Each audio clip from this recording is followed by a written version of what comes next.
It is Tuesday, July 12th, 2022. We're in the wheelhouse of the Viking Danube River cruise vessel Ullur, Ullur. Tour of the wheelhouse today. Going down the Danube. Next stop will be Kalocha, Hungary. Yeah. Well, write it down there. Write it in there. I do agree with you completely. Sorry. And here is Sonia, the best Viking tour guide in the world. Okay, somebody else? No. Doesn't seem like. No. Okay, good. So, welcome, if you don't mind. The captain is steering. So, if we have some questions, then I will definitely ask the captain. He understands English, he can speak English, but he has to be concentrated now. So, welcome in the captain's wheelhouse. As you can see, there is no wheel, but joysticks here that are used for the navigation. Pretty computerized. And let's start with the handle that the captain is kind of holding with some fingers on the right hand side here. That is a semi-autopilot system, Sigma, which is allowing the captain, when he presets the speed of the rotation of the propellers, to actually the computer keeps the speed, and then with this little lever he can add, oh hello, sorry sweetheart, come in, I'm sorry. Thank you. Okay, welcome in. So we are just explaining how the captain is right now steering with just two fingers. And so three, captain, didn't see from here.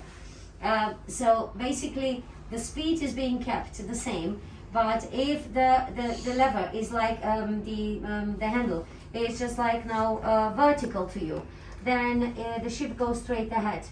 If he pushes it away from him, then the ship will start turning to the left. Mm-hmm. And if he pulls it to him, then the ship starts slowly turning to the right, which means we are having propellers in the back, 8 of them, and you can see already 2 black screens, one to the right, one to the left.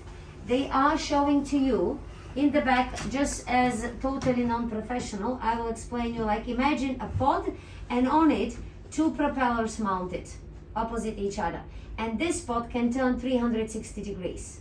Yeah. So that is basically these 8 propellers, what they are doing. And here to the left hand side you have the numbers that are changing. This is the speed, the revolutions per minute. And then on the right hand side as well, and then the screen can show as well whether these propellers are changing. That means whether they are being turned to the left, to the right, or they are just facing straight ahead. So you can see that basically there. In the middle screen, that is 000s. You don't actually use those right now.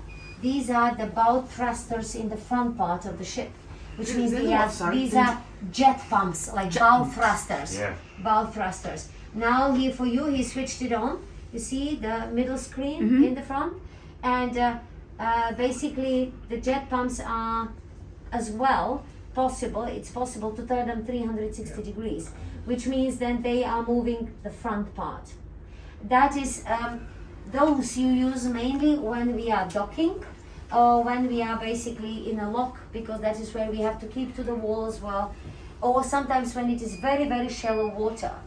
That is what they use basically to move very, very slowly the ship.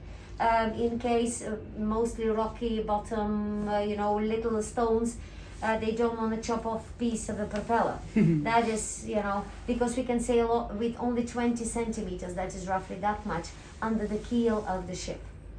Then we have the radar that you see kind of in the middle screen. It is very important for the night, for the fog, for situations when we have low bridges and the captain cannot really see through the glass like now. Because what's all the yellow on the screen? So the yellow is everything which is all ashore. So all these trees here, all this basically gravel, that is the shore. And you can see bridges. Yeah, these are the shores. Right. Yeah. And then and then basically it shows a little bit right now as well the line which we are going right now. Then we do have here screen, which basically is mainly for the engineer but for the captain as well. It is a touch screen, an interface which can be changed, so it can show you the situation of the drinking water tanks, of the ballast, right. At this moment. yeah, of the ballast water tanks, the diesel tanks, everything, the work of the generators. Navigational. Yeah, so everything possible. So he just basically can select from here what exactly he wants to see. We have the same, of course, for the engineering, the big engine room, which is in the back of the ship on the 200 corridor if you go. Then if you want to know what the speed we are sailing, we are not measuring it in knots here, but in kilometers an hour. The ships were built in Germany. And so we have here, it is right here. 15.5. Yeah, these are, and then there is as well over there a screen to the right hand side. A little bit, that is where you see 15.5, big numbers. That is basically the speed that we are having right now. You gotta wait for next. Can I ask you, because I started, I will do special visit for you. Just wait please another 5 more minutes. Take a seat and it will be, yeah, okay, thank you. So, we have, besides that, of course, we need to know what the wind is and what the speed of the wind is, because it can be very much important. We are quite a flat vessel, you know. Crosswind. Yeah, exactly, crosswinds as well. And in the middle, you have basically what is, are we going straight, or are we just, going some degrees, the speed of basically turning to the right or to the left over there, the middle screen. You see a red phone. No, that's not like calling some state heads. This is the emergency phone. So if you press a button wherever on the ship, then which is an emergency button, we do have those as well in the lounge, or you just call from your room, the emergency you press, then it will ring here, the engine room, at the reception and so on, and then a code will show us where exactly that call came. So that is quite important to know too.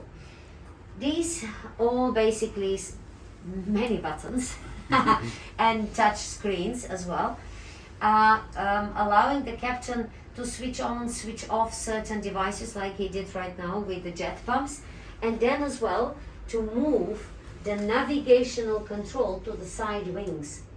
On the left, if you take a look, you can take a look, those standing on the right hand side, and you see this looking like a barbecue structure there. It is actually the side wing navigational panel, which means if you open it, you see that there are the basics of this control there, and they are important for docking, because the captain always needs to see up in front how we are getting to the shore, or when we are in the locks. So that is why eyes always are better. To see, you are relying on your eyes always, much better than on all different kind of gadgets. And now, of course, when we have low bridges, we don't have on our cruise. But if you go up the canal, the Main River, even on the Danube, on the upper Danube, there are some. And then the whole wheelhouse has to be lowered. Yeah. And it basically is a hydraulic system, which is letting the wheelhouse go down or up. And it is as well, the upper part, when you take a look at the construction, the upper part with the glass can slide over the lower part. Just lower the wheelhouse. Which means it can go really down, and then it levels with the sun deck. Same the side wings as well. Then all in low bridge, especially on the canal, very small draft. Only this much. You are basically sailing on the bridges, and so you do have basically, you are dismantling all the railing, all in the back of the sunshade collapse, and you have everybody basically, nobody is allowed to come in, only the sailors. And everything is just simply leveled. Then there is this opening here, as you can see. You can just simply pull and open, and the captain can stick his head out if the wheelhouse is lower, because it is as well, again, whenever it's safe, you just look, okay, because we people are like that. We prefer our own senses. Yeah. Do you have questions? Can you pronounce, Sonia, can you pronounce the next stop? Kalocha. Hungary, okay. Kalocha. Question for the captain, why are we seeing so few barges on the Danube? I thought there'd be a lot of Ukrainian grain going out of the Romanian port of Constanza, but I'm seeing very few barges on the river. Well, you're asking a bit of a political question now.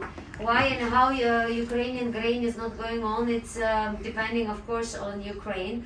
I know that we are having iron scrap, coal, all different cereals traveling on the construction material, but the lower Danube is utilized roughly only up to 5-10% of its capacity now, because we still have one country which is not member of the European Union in the middle, and so it slows down very much. You have all the paperwork. You have to, Serbia so would be a bottleneck, a do choke all point. the checks and so on. And right now, everybody prefers to basically get smaller load, but get it on the truck. That is why you saw the lines of the trucks. Yes. So Serbia would be a choke point And on the Danube. businesses were going down due to the war as well, very much. So unfortunately, businesses were suffering in the Eastern European part much more than actually Central or Western Europe due to the war. What's the Thank average you. speed we got? The average speed, okay, so it's 15.5 kilometers an hour, which would translate in roughly 10 miles an hour. 10 miles an hour, yeah. How yeah. fast can the ship go? Yeah, what's the top Okay, speed? Really top speed. top speed. What is that? 28? Down, 27? downstream is 27. 27 Kilometers, kilometers an kilometers. hour. So Yeah. 15 miles 15 an hour. miles, roughly 14 some knots. How about Yeah. upstream? Upstream depends on the current. Like here, here we can go maximum what 70? There's the go.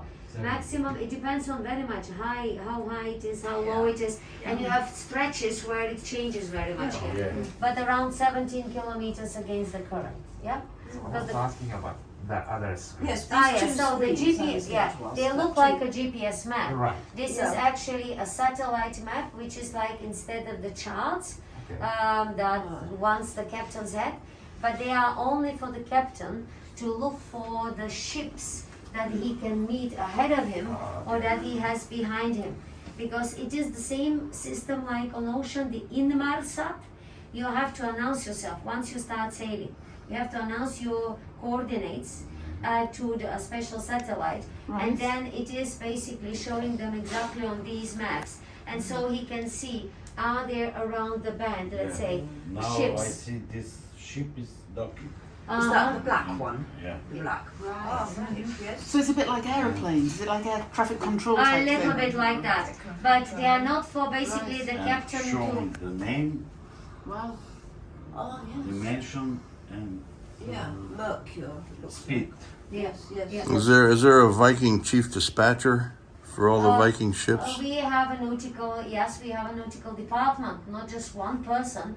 We have plenty of ships, about 70 ships sailing all around Europe, and so we have a special department for each and every region, which is monitoring the situation and then coming as well with the final decisions.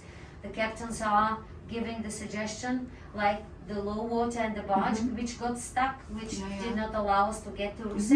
There is the primary is the safety. Right. So then it is being decided by the nautical department, basically, okay, no, we don't risk it, you stop there, and we do it from a different. Is it ever on full autopilot, a bit like No. planes are? No, no. It's always So there's done. always got to be someone here. Always, always. So how long is one Always. shift? 4 hours, 4 Captain? hours? Yes, 4 hours. And how many? And then you Captains have to have to sleep, 3 usually captains minimum you have to have.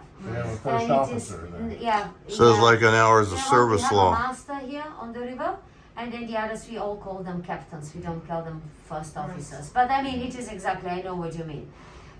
The thing is as well that here you can have a captain's license, but besides that, you have to have a license for the stretch of the river you are sailing. So a captain from the Rhine, if he has never sailed the Danube, can never sail the Danube. No. So how do you learn to sail You the have Danube? to you have to first sit with a captain who knows how to, Right. who has the license for the Danube.